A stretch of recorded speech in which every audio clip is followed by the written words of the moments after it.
Hi అండి, welcome to my channel. ఈరోజు ఈ వీడియోలో మటన్ ములక్కాయ పులుసు చేసామండి. ఇది చాలా టేస్టీగా వచ్చింది. మీరు కూడా ఒక్కసారి మా స్టైల్లో ట్రై చేయండి.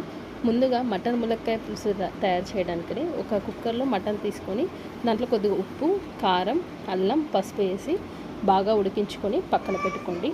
ఇప్పుడు కూర వండడం కోసం ఒక వెడల్పుపాటి గిన్నెలో తగినంత నూనె పోసుకొని నూనె వేడయ్యాక పచ్చిమిర్చి, ఉల్లిగడ్డ వేసి అవి కూడా బాగా వేగాక కొద్దిగా పసుపు వేసి బాగా వేగనివ్వండి.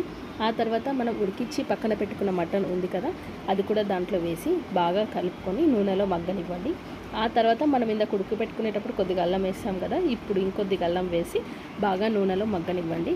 మటన్ అంతా నూనెలో మగ్గాక కొద్దిగా ఉప్పు, ఇంకొద్దిగా ఆల్రెడీ ఉడికించేటప్పుడు వేసాము, మళ్ళీ ఇప్పుడు టేస్ట్కి తగినంత ఉప్పు, కారం వేసి బాగా మగ్గనివ్వాలి.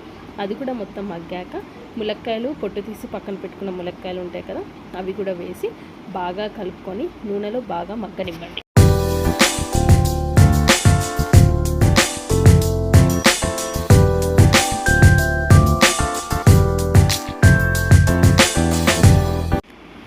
ములక్కాయలు, మటను అవి మొత్తం నూనెలో బాగా మగ్గాలండి. అది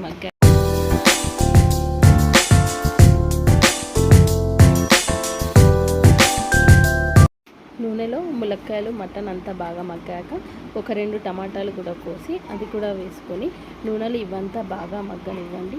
ఇది మొత్తం బాగా మగ్గాక దీంట్లో ఇప్పుడు మనం మటన్ ఉడికించుకున్నాం కదా ఆల్రెడీ, ఇప్పుడు ములక్కాయలు కూడా కొద్దిగా ఉడకాలి కాబట్టి మటన్తో పాటు ఇంకొన్ని నీళ్లు పోసి బాగా ఉడకనివ్వండి. ములక్కాయలు, మటన్ అంతా బాగా మెత్తగా ఉడకాలి. ఎంత మెత్తగా ఉడికితే అంత టేస్ట్.